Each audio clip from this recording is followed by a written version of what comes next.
Hello and welcome everyone to Red Planet Live. I am your host, Ashton Zeth, and I am elated to be hosting the Mars Society's podcast and leading the conversation about human exploration of the universe and the future settlement of Mars. As a longtime space enthusiast, I am passionate about STEM education and making humanity an interplanetary species. So thank you everybody for joining today and supporting Red Planet Live. So we're going to kick off today's episode like we usually do, just a couple Mars Society announcements. Want to remind everybody that the Mars Society has launched our capital campaign to upgrade the Mars Desert Research Station, also known as MDRS, which is a vital habitat for scientists, engineers, and students to simulate life on Mars right here on Earth. Your donation will directly support the critical improvements needed for this one-of-a-kind research facility. And every donation does come with a special perk as a thank you for being part of the mission. So check that out. You see the link there. Go ahead and click on that link. They'll take you right to our page, and you can also see where we are in that donation process. So check out the link. Help us support MDRS. All right, next announcement. High schoolers, if you're listening, are you ready to conquer Mars? This summer, your mission, should you choose to accept it, takes you 140 million miles away from Earth to the Red Planet. The Mars Society is thrilled to announce the launch of its 4th annual International Mission to Mars Engineering Design Challenge, an epic opportunity for high school students aged 13 to 19 from around the globe. Kicking off on June 9th and running through July 18th, this virtual adventure is more than just a science program. It's your chance to join forces with some of the brightest minds from NASA, the aerospace industry, and global academia. You'll get the chance to design a real deal Mars surface mission. Think habitats, rovers, power systems, science objectives, crew plans, and everything else, all while tracking the real engineering and scientific challenges of exploring Mars. It's hands-on, it's cutting edge, and it looks phenomenal on college applications. So don't miss your chance to be a part of the future of space exploration. Applications will close on May 15th at 5 p.m. Pacific time. If you're interested in learning more, you can apply at the link below. We're going to post that here in a second. Or you can also contact Nicole Willett at nicolew@marssociety.org with any questions. So we're going to put that link here in the chat for just a second. Reminder as well, the Mars Society convention is coming up in October. You've heard me mention it before, but if you're interested in joining us, you can join us at the University of Southern California. That's USC. We will be in LA this year in October. Check out the link below right there. You can register. We're excited to see you. We have a long list of exciting guests that are going to be presenting. So please join us this year at the Mars Society convention. All right, shifting gears, want to get into it. So today's guest is Dr. Oleg Demidov, who is a leader at the intersection of space technology, climate innovation, and deep tech entrepreneurship. Now, he is also the co-founder and general partner at Beyond Earth Ventures, a US-based venture capital firm investing in companies from across the US and Europe that are pushing the boundaries of space and advanced terrestrial technologies. Oleg is also the co-founder and chief business development officer at CoSolve, a venture builder focused on climate tech innovation. Oleg led the CrowdSpace team to a top 3 finish at the Mars Society's prestigious Mars Colony Prize competition, with their work featured in the renowned Case for Mars book series. So he's a physicist by training with a PhD in physics and mathematics. He brings deep international expertise from across the space and sustainability sectors. In 2020, he founded Carbon Space, an AI satellite-based platform designed to monitor carbon emissions from around the globe. Under his leadership, the company secured multiple Fortune 500 customers, received several rounds of investment, and won awards like the New Energy Challenge from Shell before his successful exit in 2024. He is currently a mentor at the Creative Destruction Lab's Climate and Decarbonization Stream and is a frequent speaker at leading space tech and deep tech events from around the globe. Oleg is passionate and an advocate for using space technologies and deep tech innovations to combat climate change. And we are thrilled to have him on the show. Welcome, Oleg, to the podcast. Thank you for being here. Hello, Ashton. Thanks a lot for having me. And yeah, thanks a lot for this introduction. I couldn't make it better than you did. Oh, hey, I'm super excited to chat with you. I've been thinking the last few days about, what a venture capitalist firm does, what type of businesses you like to invest in. So we're going to get into it. But before we do, we have a segment called Question of the Day. This is just meant to be an icebreaker, no right or wrong answer. Just want to hear your opinion. So today's question of the day is, what is a skill that you possess that people may not know about you? Okay, yeah, that's a great question. So, um, yeah, that's actually an interesting one. Think about it. Basically, what you haven't covered is maybe some of my hobbies. Yeah. Okay. So I play volleyball. So I was like a captain in my like university team. Hmm. So yeah, I like to play yeah, volleyball and yeah, also yeah, different kinds of sports. Okay. So yeah, in addition to the like venture capital and yeah, Mars like activities, yeah, I like yeah, all the sports and yeah, I think that's yeah one of the skills that I have. Okay. And what position did you play when you were playing volleyball? Right, I played in different ones. So I played indoor first, Hmm. and then I played like in like the middle blocker, and then like in four. Hmm. But now I play mostly in beach volleyball Okay. because it's yeah much easier and I mean yeah, much less traumatic than you can get than indoor. Okay. Playing a little bit more for fun these days than competitively, like in university. Yeah, I still have some yeah, tournaments here in Barcelona. Okay. Yeah, having like yeah playing for the local club, Yeah. but it's not that competitive these days. Okay. But you're still very active in it. I mean, tournaments that still takes some dedication, and that's a time commitment for sure.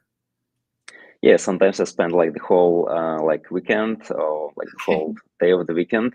So my wife is not always happy about it, but yeah, I try to keep in shape. Hey, that's a good way to do it, and I sympathize. My husband's a golfer, so I get it. Being gone, playing at tournaments.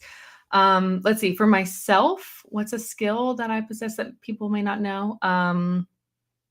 I like puzzles. I like trivia. I am oddly good at trivia, and I'm very competitive.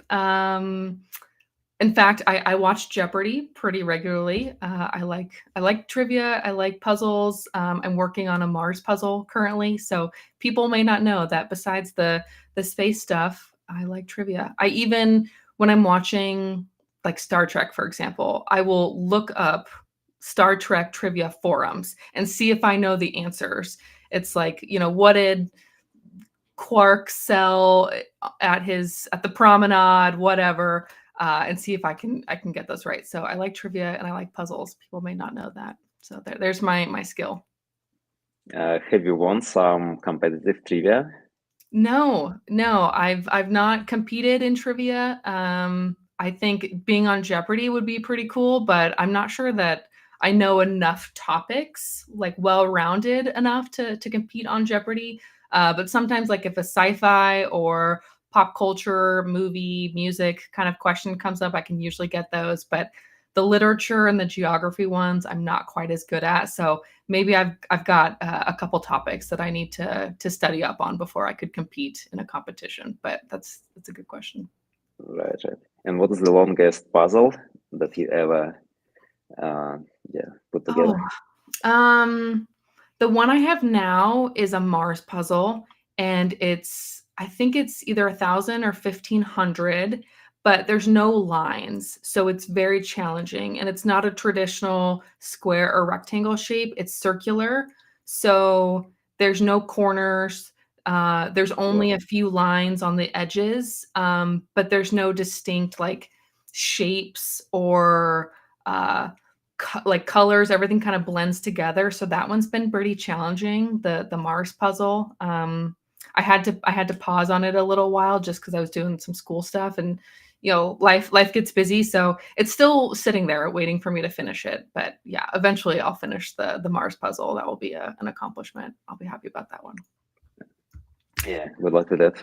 Thank you. Thank you. Well, let's dive right into it. I want to remind everybody, if you have questions, please submit those in the chat. We'll be monitoring, and I'll try to sprinkle those in throughout the conversation. But like, I think it makes it sense to start. I mentioned in the bio your connection with the Mars Society, specifically the Mars Colony Prize. And your team, Crowdspace, earned top recognition. So can you tell us a little bit about what was the competition? What did your team submit? What was the experience like for those that aren't familiar? Yeah, sure. That was quite a proud moment for me and my team. So just to remind about the competition. So it was the Mars Colony Contest in 2019. So we like participated as a team. There have been like 100 teams in total, as I remember. So the idea was to create a concept of Mars colony settlement. Mhm. Mars settlement that has like 1,000 people inside, Okay. and basically describe like how the technology should work, so how economics may work, some like social, political, and aesthetic considerations that should be there. And there were like 25 semi-finalists, and then like 10 finalists were selected, Mhm. and then 10 finalists competed like in the Mars Society convention in Los Angeles. Mhm. And then basically the idea was to like understand where the settlement should be, so how it should operate, so how like it should be funded, and just a couple of like quick ideas on like what we did and so where we put our colony.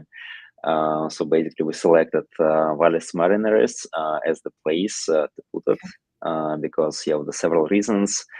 Because the temperature was quite good, so it actually was like plus 22 Celsius during like summertime. So it's like almost sometimes you can experience it here on Earth. And then it was like low latitude, so it's like easy to launch like space starship and then return. And then it also was about the like evidence of liquid water, so like 5 to 10% water by weight in the soil, so you can extract it from the soil there. And a lot of like interesting like tectonic formations that give you a lot of like natural resources that can be mined there. And basically we looked for some like enough like large enough flat valley in the Valles Marineris where the starship can land. And then like attached to it we looked for a slope of like 30 to 40 meters high, and that's where like the base was like embedded. Mhm. So basically, like on the valley, we wanted to put like greenhouses where the food should be grown, Mhm. and it's also like partly eliminated greenhouses so that we can take advantage of the sunlight that we have there. But at the same time, in order to like keep people safe from the radiation, especially like cosmic radiation, Mhm. so we wanted to put it in a slope so that like major part of the base will already covered by the regolith. Okay. And then we had like several floors of the base. And I think it was quite an advanced concept.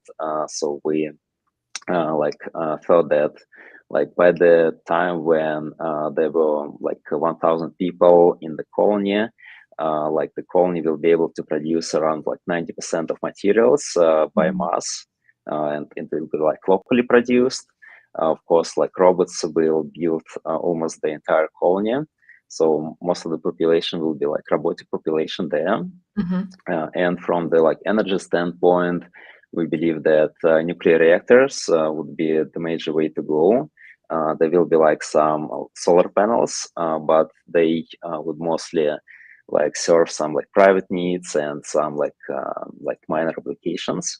Okay. And just thinking about like the whole funding for this endeavor, just now like basically recalculating it based on what I know so far. So I think that it can be done like with the budget of up to like half a trillion, Mm-hmm. basically to put like all together, taking into account that like Starship progressed like really well since 2019.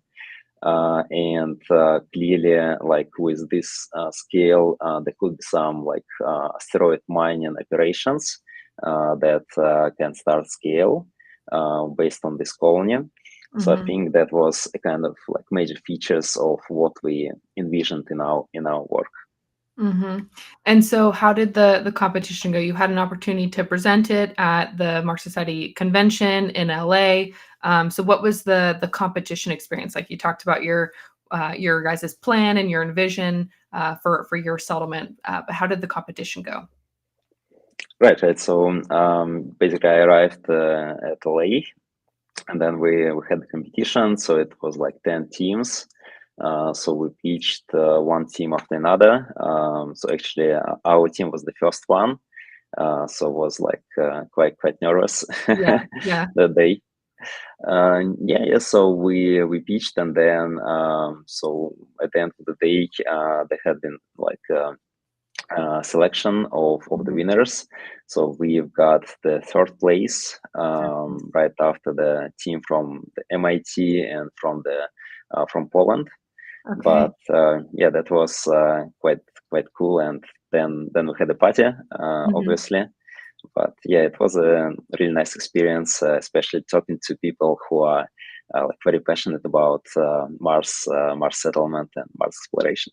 Mhm. Well, sounds like some tough competition there as well with MIT and a team from Poland.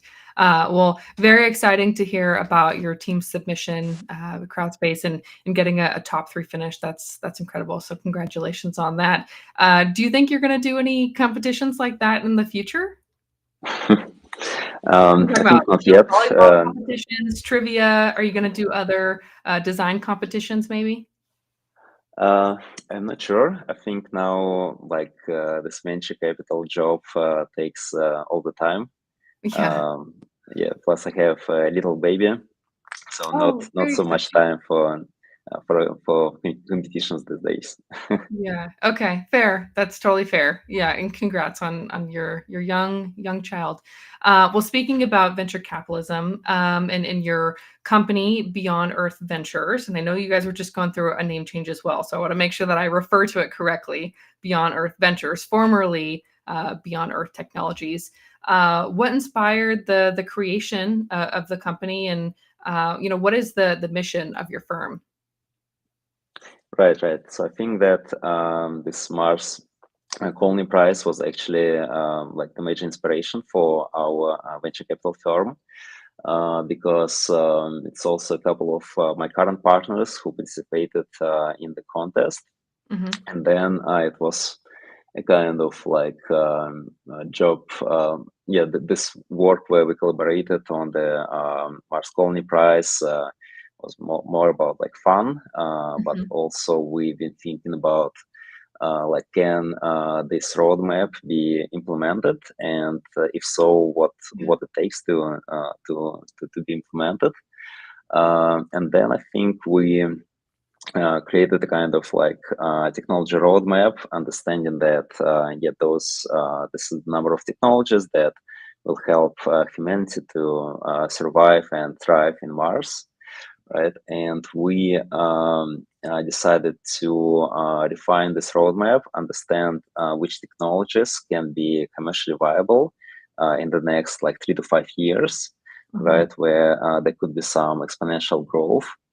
And what we found is that like clearly with like the cost of launch that we had like 5 years ago, it was not yeah, very like feasible to get there.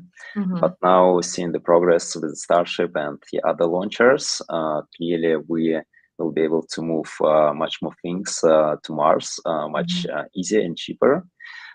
But still, we think that so we're not exactly ready to send humans there, right? Because yeah, there should be like a lot of testing done before we Right. can do it. So we thought, okay, what could be like the first wave of these innovations? And yeah, we believe that robots will build most of the colony Mm-hmm. and will be mostly like involved in the space exploration. Mm-hmm. So that's how we like identify that okay, robotics will be the key topic. And now, especially after the AI revolution, I Mm-hmm. think robots are getting much smarter, right? So we can expect disruptions in this domain. Mm-hmm. And then, in order for robots to perform, we need to provide energy to them. So we need to have communications.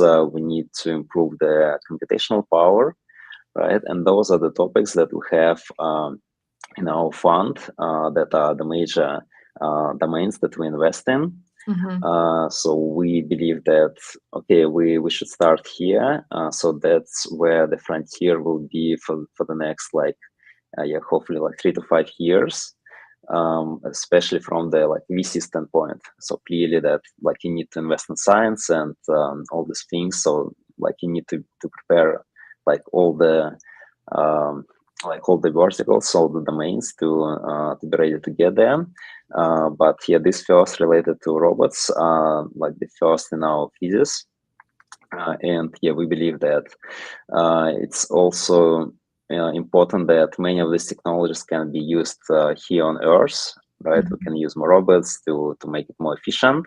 Mm-hmm. And it's also the case that yeah, the moon can be a good test bed to test critical systems. Mm-hmm. So we believe that it's not like either Mars or Moon, so it can be like integrated. Mm-hmm. But clearly, like if we can settle Mars, it will provide probably more benefits. It could be both, Mm-hmm. and they can feed each other.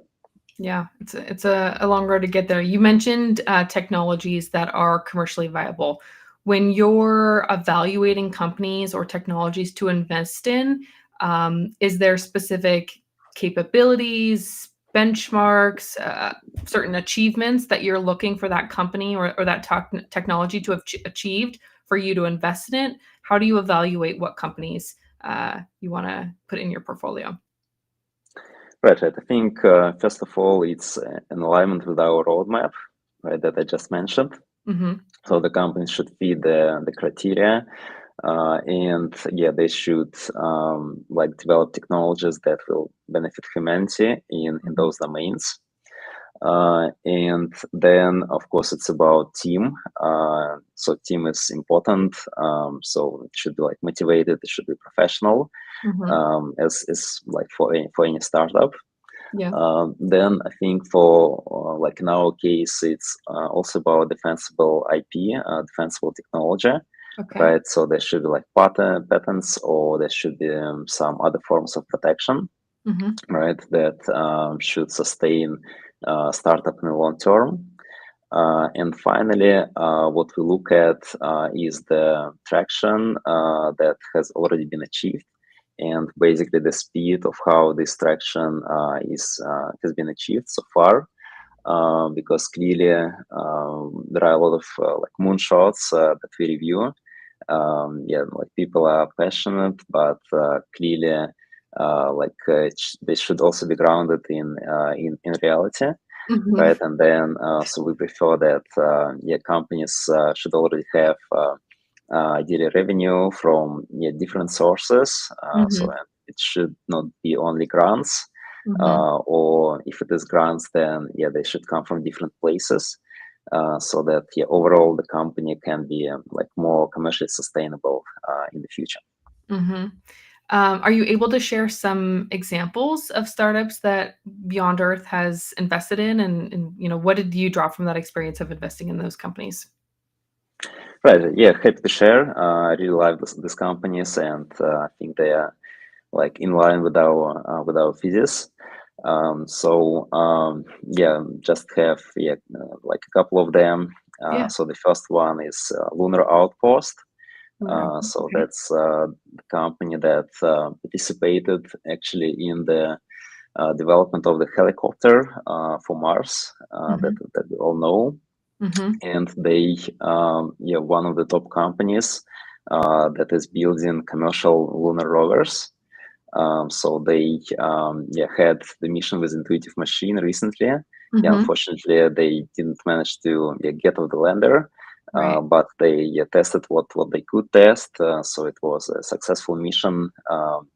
Like considering the restrictions that they faced. So yeah, very dynamic team. They are also working on the lunar terrain vehicle. All right. So I think that's the team that can build rovers for now for the moon and then further for the Mars. Mm-hmm. So a lot of innovations on the like autonomous robotics and mining that we can get from this company. Mm-hmm. And then another company that we invested from the fund is called Zena Power. So they're building nuclear batteries for different applications. So it's like low like voltage battery. Okay. So it's not like a nuclear reactor when you need all these approvals. So it's like like kilowatt range, which is like not that like high level, but it can help like a lot of devices or like even robots to survive in some harsh environments. Mm-hmm. So clearly, if we're talking about the lunar night, it's like 2 weeks without any sunlight, Mm-hmm. and then like having a like backup battery that can keep like the device warm during lunar night, so it can get operational during the lunar day. So that's one of the application they have. And it's also about like applications for the seabed. So this company has like revenue streams from like here from Earth, and they also have innovations for like moving us further to space. So yeah, we're also like really excited about this company. Mm-hmm. So, in the example of lunar outposts, so you said that they were involved in the helicopter that was with Intuitive Machines and the recent moon landing. Um, the ultimate mission may not have been as successful from a VC perspective. What are your thoughts about like reinvesting in that company? Is this something that you'll continue to fund, or how do you evaluate a scenario like that where, I mean, they got it there, but it wasn't exactly as planned? Right, right. Yeah, that's a great question, and I think that's the question that all VCs are asking themselves. Right? Should Mhm. we double down in this company? Yeah. And we actually did already Oh, okay. because we invested first from the syndicate that we have on angel list, and then we invested from the fund just recently. And so what's important for us is that yeah, like clearly like missions can be not like 100% successful, Mhm. but I think what was dependent on lunar outpost was like the targets were achieved, Mhm. right? And we just see that the company has like very different like sources of revenue. Mhm. So they work with some like terrestrial companies in a very nice way. I think it's public that they work with Lego. They work with Juventus Football Club. Okay. So I think they are very creative in like approaching all these different clients. So it's not only like grants that they rely on, Mhm. and that's what we really like. That they basically build like groundbreaking technologies, but at the same time they understand how to sustain company commercially. Mhm. So that's the combination that we're looking for. Okay. So you're talking about startups and having funds to invest in these companies and prove out their that are trying to prove out their technologies. From a startup like CEO, the goal is I got to get as much funds as possible so that I can then develop my technology. I can prove it out and continue to redesign and prove out your technology in the future. How does a VC get started? I mean, from the opposite side, like a startup wants to get money so that they can fund their project and then they can prove out their technology. What about on the flip side? How does a VC get started? Oh yeah, that's a great question. So I think there are different ways to do it. So some people are coming from like more financial background. Mhm. Some people are coming from like the corporate background. So in our case, it was the entrepreneurship angle that we had. Mhm. So we have four general partners. So we all run our businesses. So some are like in fintech, some of them like in IT. I have a deep tech background. Mhm. I think in our case it was about the passion to Mars, right? That brought us together, and Mhm. then we started thinking of like how we can move this roadmap forward, right? And then we decided that like venture building and investing is where we can help. Mhm. And then basically last year we created a syndicate on Angel List. So Angel List is the platform for business angels to co-invest in different technology companies. Mhm. So we created probably the first syndicate focused on space technologies. I think that was quite new. Yeah. We've got a lot of attention, like a lot of like people came to this syndicate.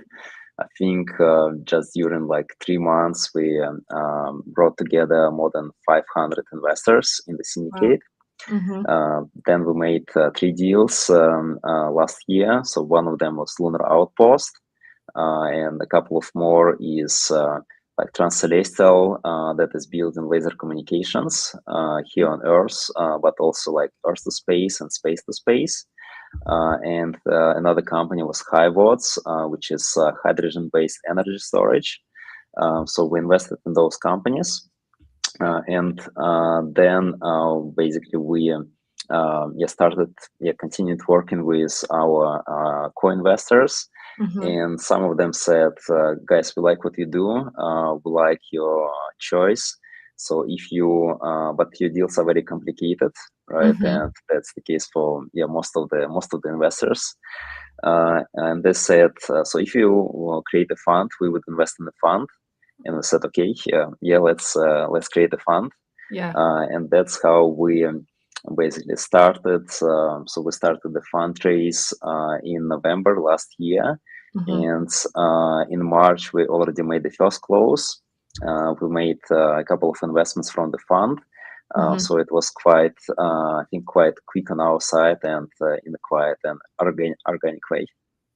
That's really exciting, and I'm sure, you know, it's a great experience to see the collaboration between the yourself, you know, Beyond Earth Ventures, and then those companies, and to watch their success, like with Lunar Outpost and being on, you know, Intuitive. That's got to be pretty cool, and validation that, hey, we made the right choice to invest in this company. Yeah, yeah, that feels good for Mhm. sure. How do you see, how do you envision the role of private investment shaping the future of space exploration, future Mars settlements? Right, right. I think this role will be very important. So clearly we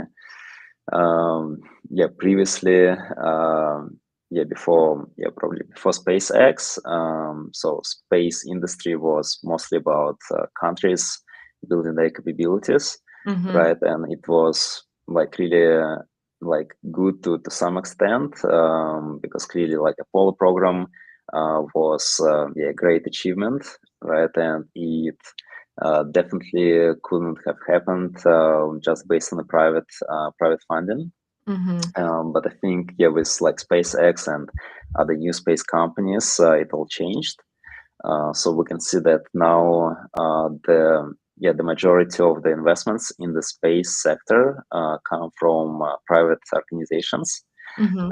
and I think that's a confirmation that the sector is growing and it's getting like more commercial.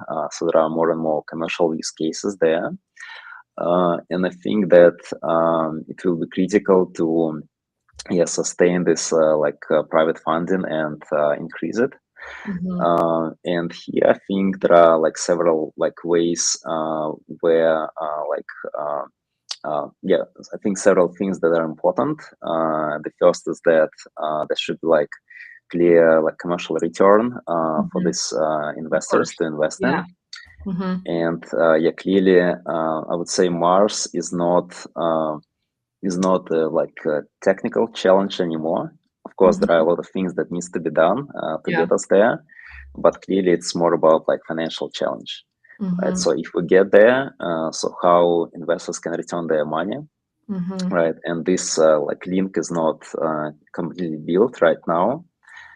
So clearly, when we manage to get there and build a settlement, we can mine asteroid belt much easier, and the economics can actually work because there are some, yeah, asteroids that are very rich in some valuable materials. Mhm. So I think this economics, yeah, will work.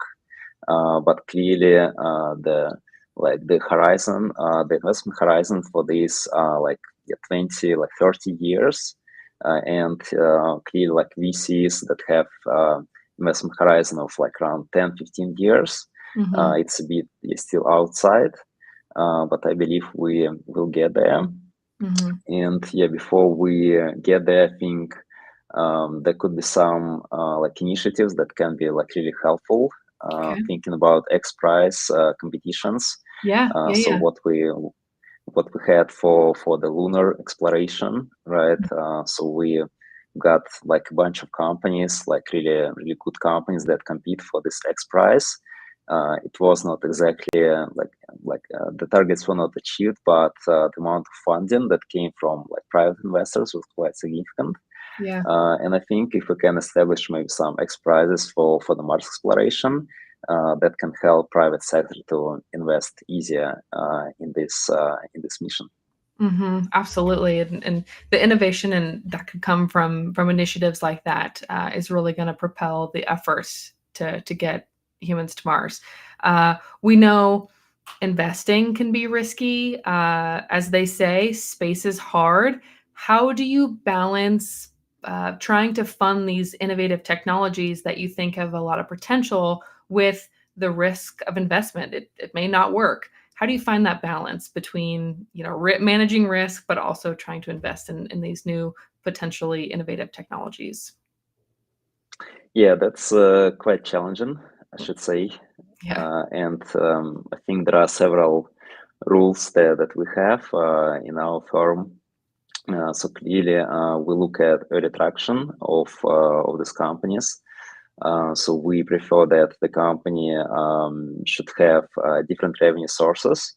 And yeah, the example is Lunar Outpost that have those contracts with different companies, Hmm. right? And also grants from NASA. I think that's a very healthy combination. And here there are some other like space segments that are not exactly there from our standpoint. Hmm. Right, for example, if we're talking about space stations, so clearly we need to have them, and it's important to do all the like research in zero gravity and yeah, other applications that can be enabled. But if it's only like NASA that is funding the stations, then like it can be like a bit risky because if yeah, the focus shifts, right, that happens sometimes. Yeah, Hmm. there may not be a lot of funding there.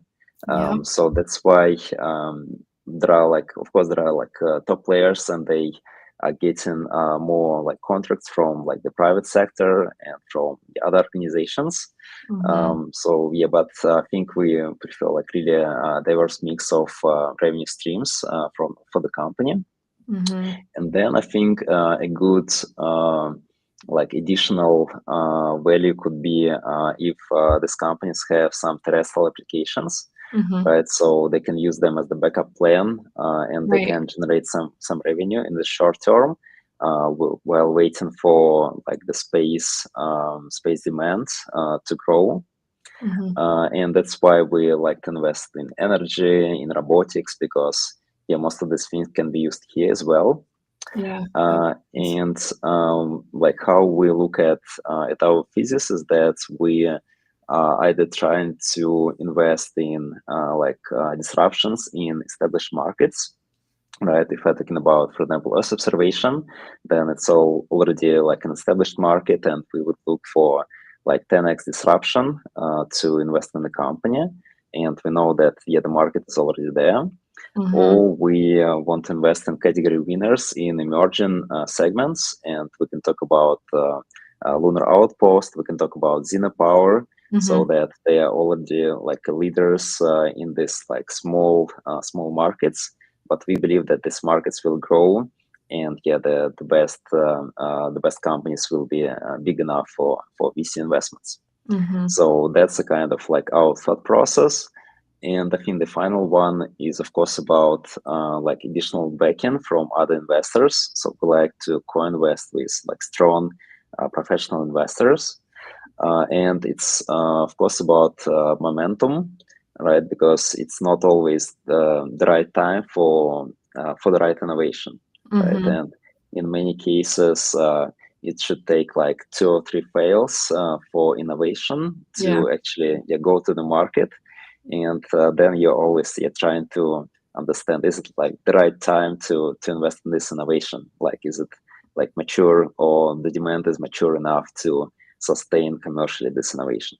Mm-hmm. Absolutely. You bring up a good point. If they fail, how do they come back and make improvements so that they don't fail again? You can learn a lot from those failures. So that's a good point. And you also mentioned investing in companies or technologies that have other investors. They're getting funding from other places. It makes me think about NASA, which you mentioned as well. How does changes like the recent budget cuts to NASA that were just announced, how does that impact you beyond Earth, and those companies that you might be investing in? Does that shift kind of where companies are looking for funding, or if they know that NASA's not, their budget is smaller, are they potentially going to come look to VCs to fill in that gap maybe, or how do those changes impact you? Yeah, that's a great question. So typically we look at like combination of private funding and public funding. Hmm. So ideally, if the company can get some like leverage from the public funding, right? And NASA is playing a key role here, in addition to the other governmental bodies that Hmm. support innovations. Um, yeah, the recent changes, so they're not finalized yet, right? So we unfortunately see that the science budget may be reduced, Yeah. which is not great, because that's a kind of like probably where the government should invest, right, in the fundamental research, because from this you can get like more innovations that can turn into commercial products, right? So clearly, like scientific budget is important, Mhm. and hope that it will be like kept to a large extent. But then what we see is the probably new priorities around the lunar program. And I think that relying more on the commercial vendors and like Mhm. new space vendors is good, because Yeah. clearly like cost efficiency is like super important, and there are some projects that have been started like long time ago, and right now they may not be the best way forward, especially in the longer term. Mhm. So I think those changes are in general positive, Yeah. and it will like open up more funding for commercial companies to Yeah, for innovate. sure. And then, of course, if this 1 billion will come for the like focused on Mars, Mhm. that's of course good for all us Martians here, Right. right? Because so right now it's in the priorities, right? So there is a budget for this, so it's not like, okay, we'll go to the moon. Well, I want to make sure that I get some audience questions. Can you hear me okay? Yep. Oh, there we go. There we go. Let's see. I see we have a question from DMS who asks, what type of equipment should be loaded on the first uncrewed Starship mission to Mars? Yeah, that's a great question. So I think that the major idea for these uncrewed missions to test yes, basically to try to de-risk the future missions. And the way how we can do it is by like testing all the different like parameters when we are there. And it's also about of course creating fuel and oxygen for astronauts, so that when the human mission is there, they already have like enough oxygen and fuel to get back. So it's a lot about like the devices that can take CO2 from the atmosphere. They can use the CO2 to create methane. So we need methane and oxygen to fuel the Starship. So basically, hydrogen we can either take with ourselves, or we can try to get hydrogen on Mars. So for this, we need to get water, and then we need electrolyze the water to get hydrogen and oxygen. So that's a kind of and as I understand right now, the idea is to try to land where the water can be easily accessible, right? So if we have water, then we create hydrogen and oxygen, so we create methane, and then we have the major components for astronauts to get there, breathe oxygen, get fuel, and then the next missions would be to enable like additional Starship ready and fueled when the astronauts come, so that you have at least a couple of options to get off the planet. So I think that will be like the major topics to sustain this like landing and getting back. And in addition, we will test all the different features of like how we can produce like water, oxygen, and other things that we would need for to sustain the initial colony. Yeah, to your point, we gotta have the robots there first that are going to be setting up that equipment for when those humans arrive. I see that DMS asked a follow-up question, which is related to Mars payloads. What may remain viable after a hard landing? Interesting. I'll put that chat on there. Yeah, that's a good question. I think it depends on how hard was the landing, right? And clearly, if it's like too hard, then nothing remains. Not much. Maybe we can reuse some metal after that from the Starship, but not so much. But then if the landing is not exactly successful, then depending on what is there, can we use the next mission to help the first mission, right? So if we have like robots there, if we have equipment there, can we make it work that we can take it from the Starship and reuse it, right? I think this will be the major idea. And I think that communications should survive in most cases, right? So we can test like communication channels. We can potentially use some like computational power of the Starship to reuse it. But I think there are like a bunch of like levels of how hard this landing can be. So I think there are different options. I see we have another question from an audience listener. Let's see. The question is, does Beyond Earth Ventures have external investors or self-funded? Yeah, we have external investors, and yeah, we also invest ourselves. So it's a combination, and yeah, we have like investors based in the USA, in Europe, and Southeast Asia. So that's Mhm. the major places for our LPs.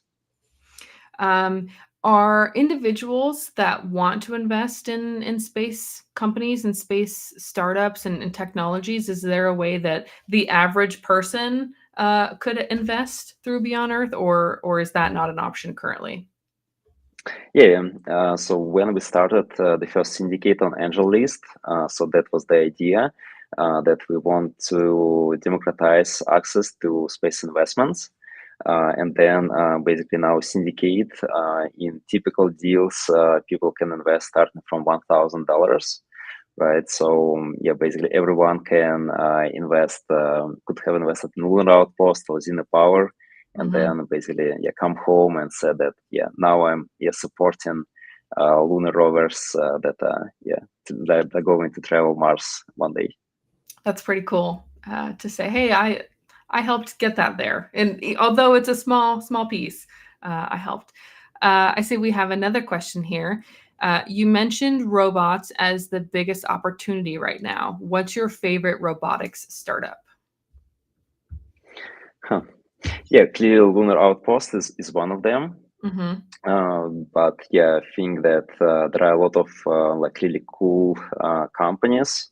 So some of them are creating like humanoid robots, and it's Tesla that is playing this field. mhm, One X Robotics could be another one, and then Century AI is another one. So they're all quite cool. Yeah, mhm, we're still I think yeah, approaching this sector. So we have started with like space tech and then energy.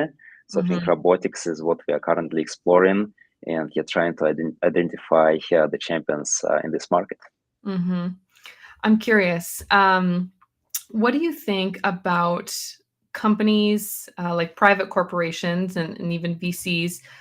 Do you think that they're gonna beat government programs to Mars and eventually other places in the solar system? Yeah, that's a great question. So we don't have a crystal ball, but Yeah. I guess that Wouldn't that be we nice? see. Yeah, we see that SpaceX is probably the company that is that will go first, or yeah, probably will go together with NASA and some other organizations. Mhm, But they are probably the only one who are building the full-scale transportation system for Mars. So that's a huge advantage, as we have mhm, seen based on Starlink case. So I think SpaceX will be there. I guess there will be like a number of other companies that will go there. And but in most cases, I think it will be the combination of like private and public funding and mhm, collaboration. So governments understand that private companies can do things much cheaper, much more effective. So I think we can expect a lot of like really nice missions on mhm. different flags. Yeah, and hopefully we can all meet on Mars.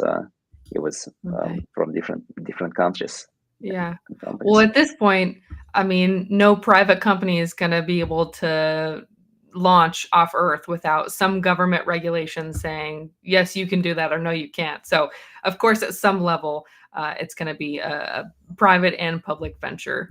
Um, I see we've got a question. Santino asks, "Will a Mars settlement produce any economic output for Earth?" Yeah, that's a great question. I think that's the major revenue stream we can expect is from asteroid mining, Mhm, because clearly Mars is located closer to the asteroid belt. The gravity is lower, so it's much more effective to launch starships and other vehicles from Mars to asteroid belt. and you can get much more mass back to Mars. Mm-hmm. And then I think the idea is that like there is like a settlement on Mars where this like space miners are mostly located. So they go to asteroid belt, they get things back. These things are refined on Mars to some extent, Mm-hmm. and then the valuable output can then transfer back to Earth, and that's how this economics can work. And of course there are some other ways how like of course it's like knowledge exchange and technology exchange, Mm-hmm. because if we can survive like harsh desert environment on Mars, so we can do a lot more like here on Earth. We can be much more sustainable, we can consume less. And right now we're consuming like 1.7 Earth a year, so that like Earth does not like recuperate all the resources. So I Mm-hmm. think we can do much better here if we have better technologies. Yeah. What a challenge, but a valiant effort to try to solve that problem. I see another question here. If anyone is interested in investing with your venture capital group, what's the best way to get in contact with you? You can connect me on LinkedIn, or I don't know if I can send my email here. Sure. Yeah, I we don't can know do if that. it's technically Yeah, feasible. we can put that on there. Is also the website Beyond Earth, is that the best place to go as well to find information about how to invest? Yeah, you can send request on the website. Okay. All right. Give us just a minute, and we'll get that posted in the chat there as well. Let's see. So there we go. Yep. Or other side. I was filled backwards. There we go. Can you see the link there? You can click on that. Let's see. Another question here. What's the biggest misconception people have about investing in space tech? Huh. Great question. That was hard. Yeah, I think one of them is that it's only for billionaires to invest in space. But now, as we found out, even like with smaller checks, you can invest in space, Mm-hmm. right? And for example, joining our syndicate, or joining some other syndicates that invest in space deals.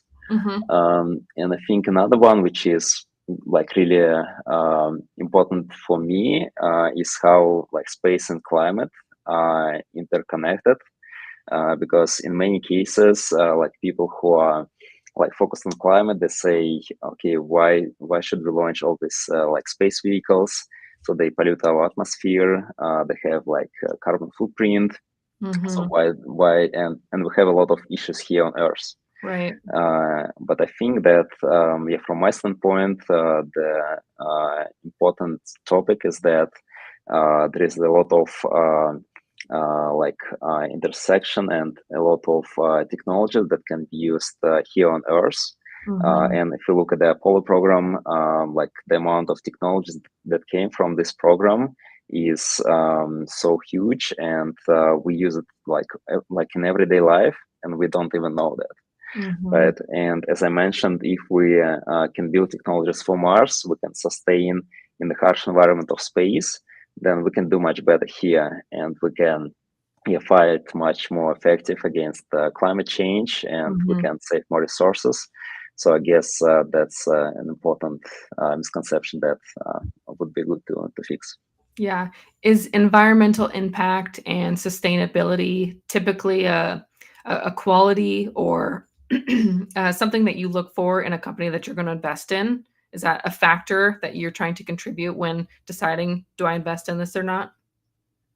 Yes, it's a factor. I would say maybe it's not the most important, Mm-hmm. but by definition, as we are looking for technology that like will sustain us on Mars, like most of these technologies are like circular. They're about like reuse of resources, because in space we don't have much resources, right? Mm-hmm. We need to reuse them. So I think like by default, the type of technologies that we look at, they have a lot of like positive impact for the sustainability here on Earth. Mm-hmm. Excellent. Well, I'm glad to hear that part as well. Well, hey, we're already at time. I mean, an hour has gone by. It's you've given us a lot to think about. Thank you so much for answering all of my questions, our audience questions. It's been such a pleasure to chat with you today. Thanks. It was a really nice experience and a lot of fun. Yeah. Ashton, thanks a lot for having me. Of course. And I And know it's super early your time. What are we're coming up on maybe 3 a.m. here soon. So yeah, just thank you so much for staying up late to chat with us. Want to give a special thank you to our executive director, James Burke, our PR director, Michael Stoltz, Leah, our executive producer, who is always helping us behind the scenes. And thank you everybody that tuned in to today's conversation. Going to close out the way that we always do. You've heard me say it, you'll hear me say it again, but the best is yet to come. Thank you, everybody. Have a great rest.